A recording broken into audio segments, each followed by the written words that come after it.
In 1933, Al Bowley appeared in his first of several feature films. His most enchanting song was Wedding of the Slumtown Babes. When you're blue and feel a bit low, weary of the road you're treading, come with me to Paradise Row, see the happy slum kids' wedding. Little baby Joe, they say, marries baby Lou today. Baby Joe's in an old top hat, fancy getting married in a hat like that.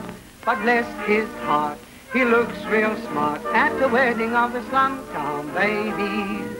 Baby Lou's looking sweet and pale, wearing mother's curtain for a bridal veil. And all the street say, ain't she sweet, at the wedding of the slumtown baby. I'm sweetheart mine. Al Bowley cut his first known vocal record in Germany in 1927.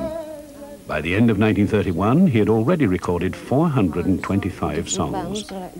His very last title, recorded in April 1941, was number 1056. Al gave me the first few that I had as they were made in London. He'd bring one round that he'd made that day, you know. I had about 22, I think. That's all. And then I've got all the rest myself. Advertised for them, if I've seen any advertised. Or sometimes I've gone to sales, house sales, and poked among their musical things to see if there happened to be even one. Come to me, my melancholy baby. Just cuddle up and don't be blue. All your fears are foolish fancy, maybe. Why, you know, honey, I'm in love with you. Al took these very personal snaps of Pam on one of his brief visits to Liverpool. She had always believed that their meeting was destined to occur. When I was in show business, Daddy bought me a mouse from Mousetown in Glasgow. It was a beautiful black mouse with bright brown eyes. And Daddy said, what should we call him? And I thought for a minute, this was before I'd ever known Al. And I said, I'll call him Bowley. B-O-L-I, just B-O-L-I, Bowley. And after I met Al, I told him the story, and he was intrigued as to know why I called it Bowley. I said, I don't know it. I said, it just came into my head, Bowley. And he said, that was because we were coming towards each other. That was premonition. We were in some digs, and a big cat came in and grabbed Bowley off the table and rushed with him out the back over garden fences, and me after him. Anyway, his back was all torn and a leg broken. He'd lived a few hours, that's all. And Alice was very upset about this, although he hadn't even seen Bowley.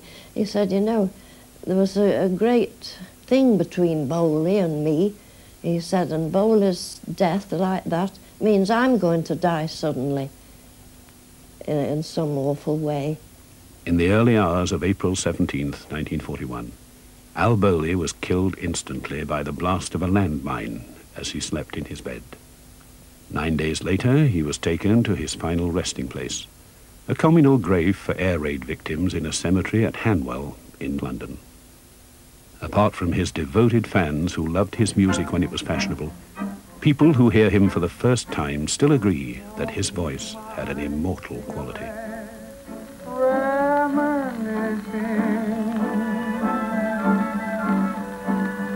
Someone I can't forget. When Daddy was dying, almost the last words he said, Pam, I often wish I'd have let you go to Al.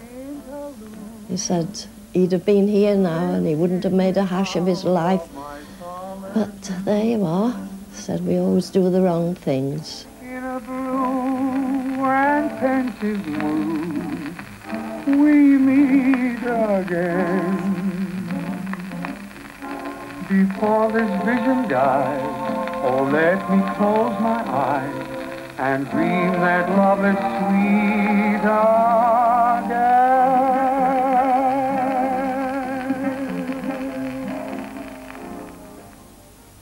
Well, there we are. I told you it was a sad story, but you know, Pam Barry is not a sad person. I think she's super, but we're very grateful for her sharing her memories with us. And I shall always remember Al Bowley on Sunday nights from the Savoy Grill on the old earphones.